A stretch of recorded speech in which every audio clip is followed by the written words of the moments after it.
Weekly news. Wonderful high temperatures continue here in the UK. 29 degrees I think we're expecting today. Just lovely. Except of course we've had no rain out here for I reckon 2 months now.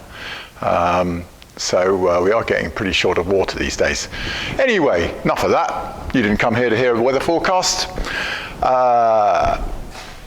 David's PV is ready to leave the workshop, all serviced and new kingpins. That was that on this, wasn't it? New kingpins on this was the major bulk of the cost. And I say this time and again, but many PV owners do neglect greasing of the front end. That's the only reason you need new kingpins is because it hasn't been greased at some point.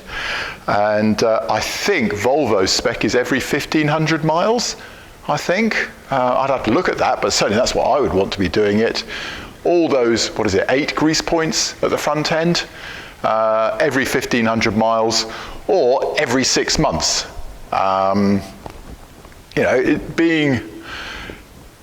Being overly energetic with the grease gun is not a problem.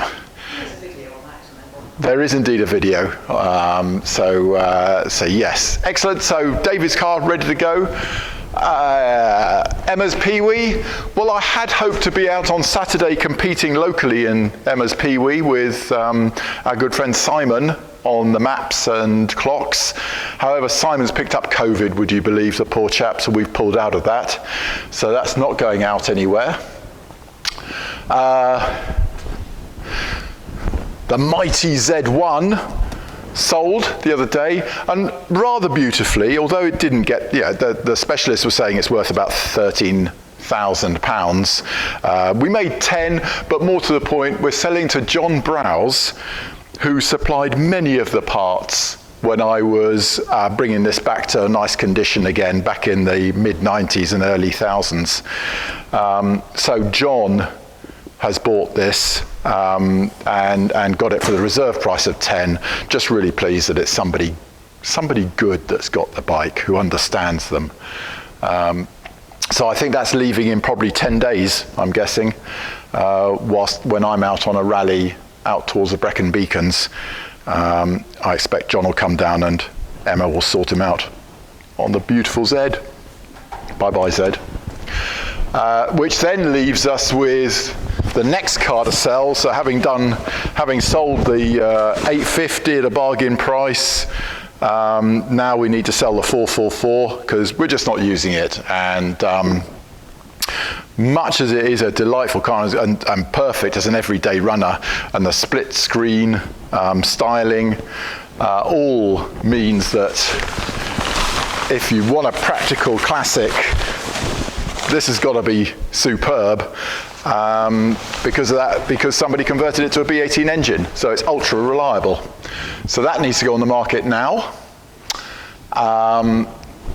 Obviously, Emma's Amazon, we are never going to part with that. In fact, Amy has already said, my eldest daughter has already said that that and the PV she's having, so that's good. So that'll never get sold. And what else then? So we've been working on Colin's Amazon, a fresh build from a race car specialist. Certain amount needed doing to it. I mean, difficult to know why one would send out a car on a rally with an air filter in that condition. The work on Colin's car has been done executed superbly. I have a suspicion the Saturday boy possibly finished it. It's just those finishing touches all went a bit awry, and that's one of them. However, let me come and have a diatribe now. Come and look at this. Now, here's a photograph of what this looked like installed. This is power assisted steering, it's electric, it's a GM motor here and a Mitsubishi controller from the look of it. for us, okay, why? You must know this by now if you've listened to anything I've said over the last 12 months. I hate these conversions with a vengeance. Volvo got their steering just so. You set it up correctly with the correct caster angle. It's beautiful. It is gorgeous, even with competition 185 rubber on it. And to be honest, anything bigger than 185 rubber is just a waste of time. It just destroys the handling of the car. It might go around bends ultimately a little bit quicker, but the whole handling of the car is destroyed. So 185 tyres, fine. Except perhaps at parking speeds. And then I sort of understand why you might like power assisted steering. Anyway, specifically, let me give you reasons why I hate it. Okay, so we covered one point. Volvo got it right. Why mess around with it? Elegant, correct, accurate, good handling. There's nothing, the only thing to detract is parking speeds.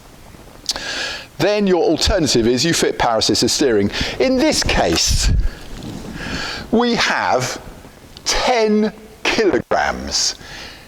Read it and weep. 10 kilograms of, forgive my technical term, crap.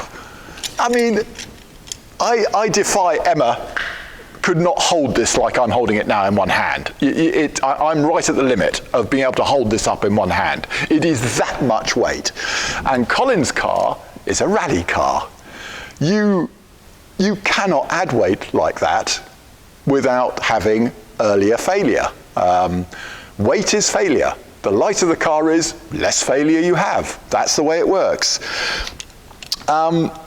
Then,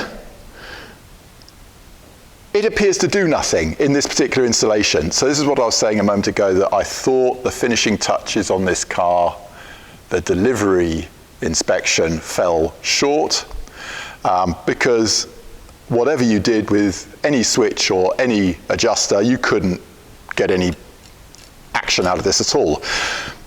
Now, this particular installation, I don't know if you're going to get the impression here, but if I grab hold of the steering column here, okay, there, can you get the sensation of how I'm actually got quite a bit of force there, I'm not moving it. This is how Colin drove it to us. If I, no, that's just slipping, my hand's slipping on the shaft. I can do it. If I go there, that is moving now. But by George, that's some resistance. So once again, looking at all the complication, how many connections? 1, 2, 3, 4, 5, 6, 7, 8, 9, 10, 11, 12, and that's a 6 loom. That's 18 wires. Any one of those goes, this is dead, this is the steering weight you've got on it. Basically, it's undrivable. Now, in the attempt at being even-handed on this, there is a more common power assisted steering conversion that actually is quite light when it's open circuit, and it's only ever so slightly heavier than standard. So this argument doesn't apply to that unit, but this unit, you're out of the event. You can't drive this car. So I hate them. It's just not necessary on a good quality Volvo with the geometry set up correctly. This is completely ridiculous. So heads, we ripped it out, we put in the original column, and all of a sudden, guess what? Car's gorgeous. It's a joy to drive again. So, gosh, I'm sure most of you are convinced already. I don't need to go harping on about this. Load of rubbish, throw it away. Best place for it is in the junk heap. Good. Right, so right now I'm just waiting. The reason I'm picking up this video now is I'm just waiting for the Lambda Boss to cool off. I've got the lambda plug out of this. I'm going to put the lambda sensor in, the wideband lambda, and take this out and check, because delivered this had Ka needles in the carburetors. That, I'm pretty sure Ka's is an MG fit, and certainly doesn't work with any engine that I've ever known in Volvos. So we banged in the KNs. I'll go out and set that up now. And that should be us done and dusted. Off it goes to Morocco, I think. Yeah, somewhere in North Africa, I'm fairly sure, for that event there. So he's got Africa Springs on. His UK spec progressives have come out, deleted his anti-roll bar because we do expect to see him on sand and rough roads, so his anti-roll bar is detracting from his steering, not improving it. We've put in an air filter. Yeah, enough said about that. There we go. That's it. In the meantime, we still are filling up our skip. As I say, I'm trying ever so carefully to make sure that I've got at least 6 of everything that I throw out before I throw it out. We found some treasures and lost some of those already. We don't know where they've gone to. We found 2 GT lamp brackets. I think they were brand new actually, in a little bag.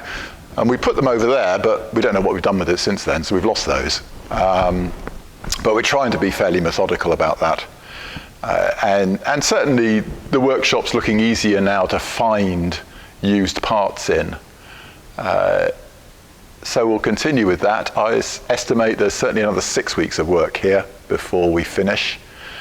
And then possibly we'll just start taking racks out and opening up the workshop a bit more than it is today. Good. I don't think there's anything else to say, is there, Emma? Excellent. Have a great weekend. We've had some nice little notes from around the world on Patreon.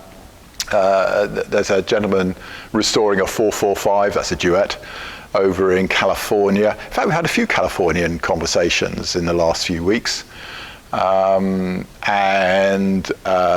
other technical questions about whether you can mix mineral oils, in other words, a 1540 topped up with a 2050, which, to be honest, I say yes, that's fine. You're only topping up a tiny bit, as long as they're both a compatible type oil, in other words, mineral, or both are semi-synthetic or both are synthetic. I think you don't have a problem there.